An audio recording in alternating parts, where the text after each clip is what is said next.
Mga master, okay lang bang? Huwag niyong skip ang mga ads sa aking mga video kung okay lang mga master. Salamat sa solid na suporta po. Yon, what's up mga masters? Nandito na naman tayo sa panibagong araw, panibagong kabanata na naman ang pagsasama-samahan natin ngayon guys.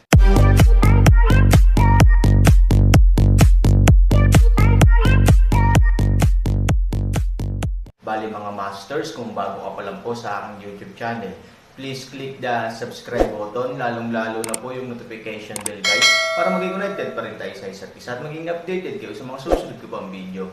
Bali mga masters, bago natin umpisahan ng kwento ay mag-shoutout po muna tayo para sa mga solid nating tagapakinig. Shoutout kay Jeeps Ignacio at shoutout kay Romel Damos. Yun na nga mga masters, no? Bali hindi na ito patagalin. In 3, 2, 1, let's go! Pagkatapos ng pakikipaglaban kay Ivory, nagsimula si Hansan ng bagong paglalakbay ng alchemy. Upang maiwasang maulit ang mga nakakahiyang bagay, nakahanap ng dahilan si Aaron at nagtago sa kagubatan.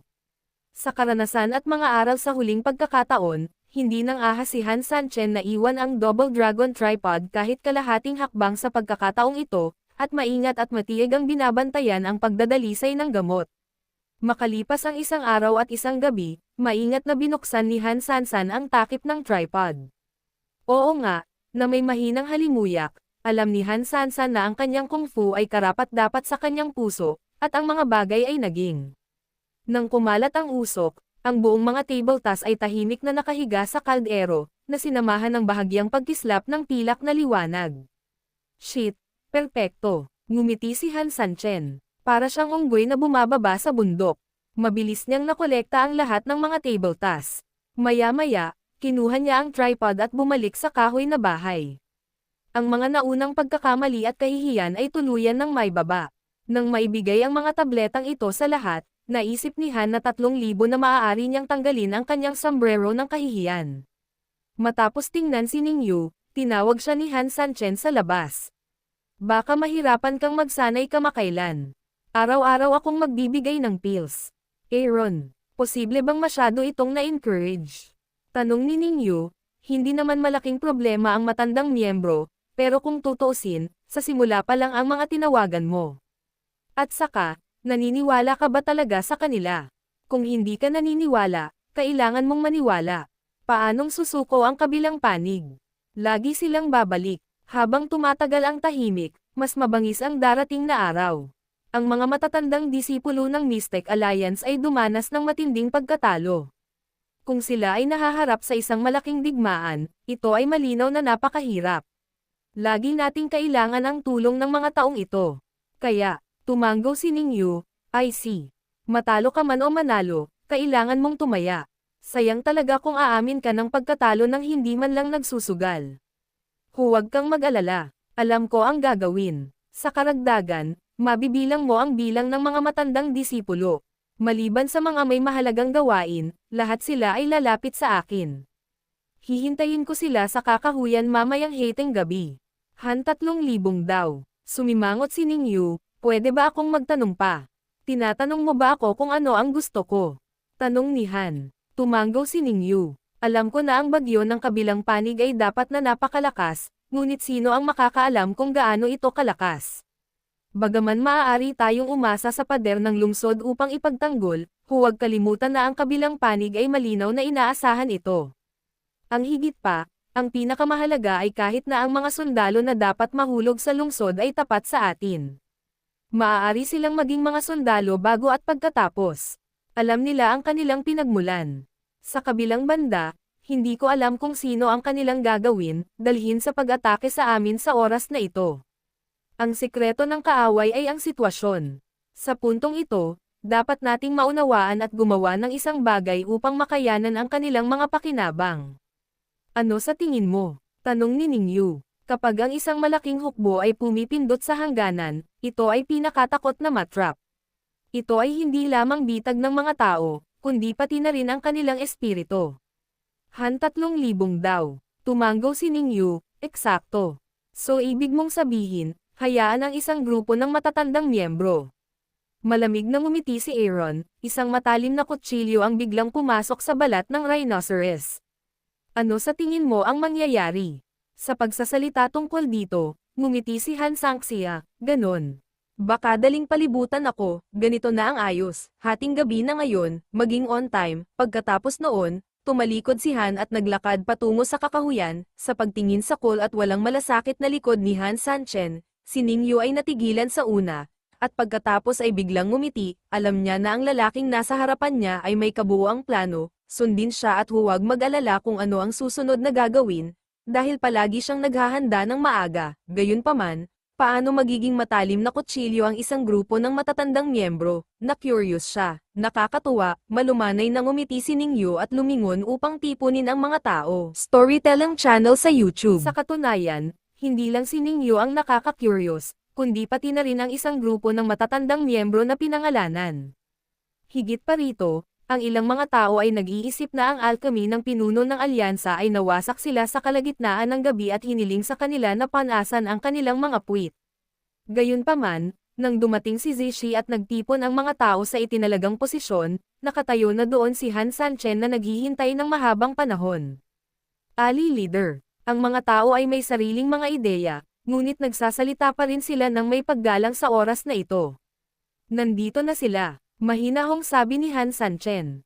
May kabuuang 44 na tao ang dumating.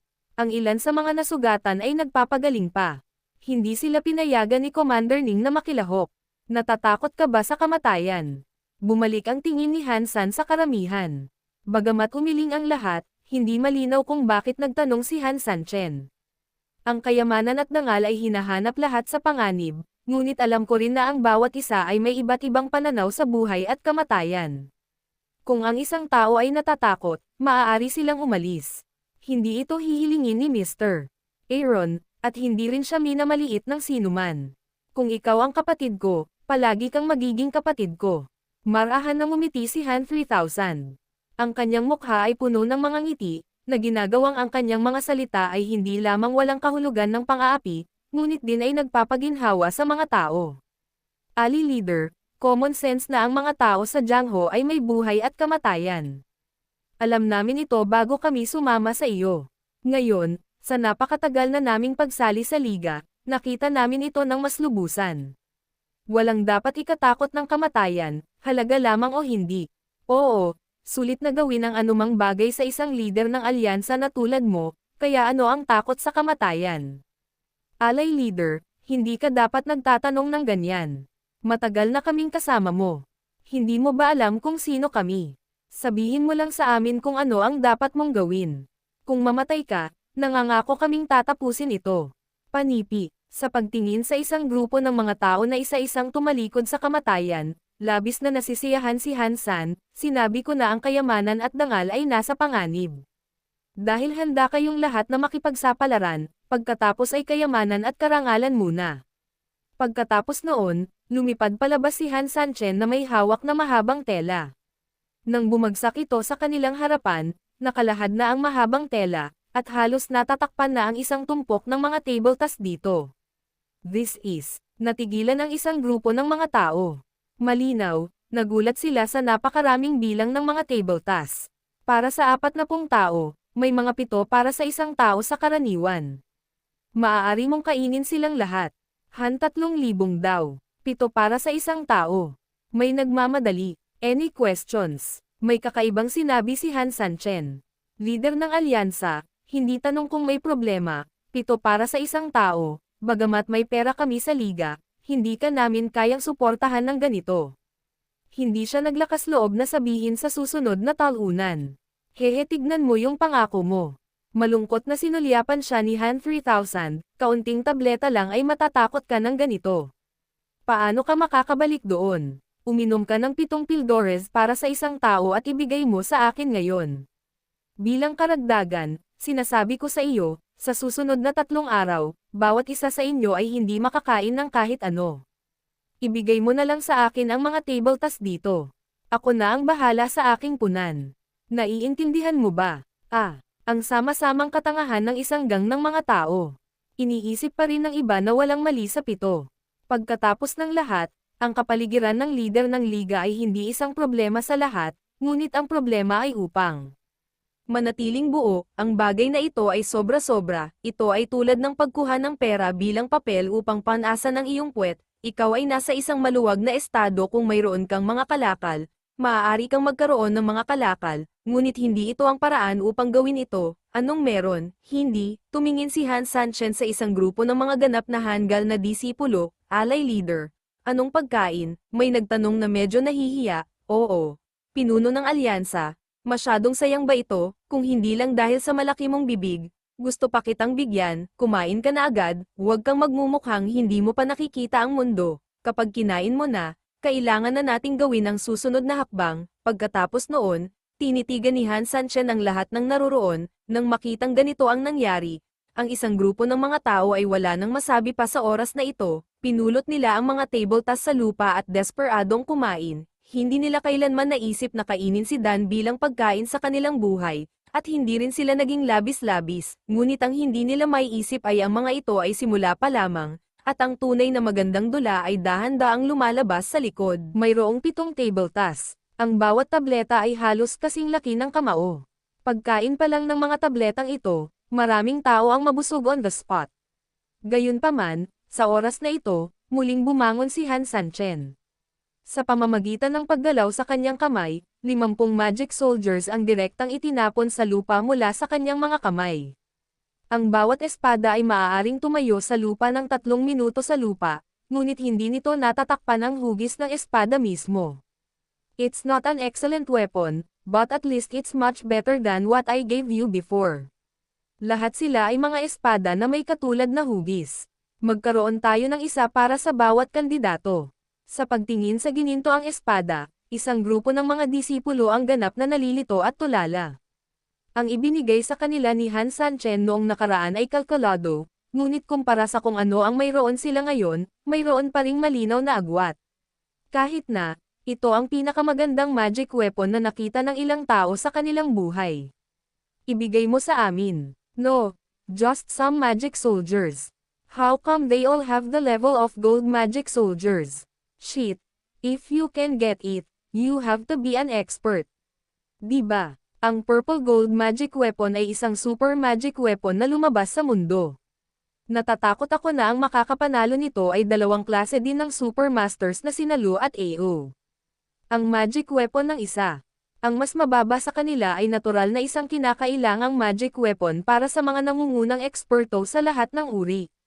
Paano tayo? Paano tayo magiging kwalipikado? Bagamat hindi na kami tulad ng dati noong sumali kami sa leader ng alyansa, halatang hindi kami sapat kung ikukumpara sa mga supermaster na iyon.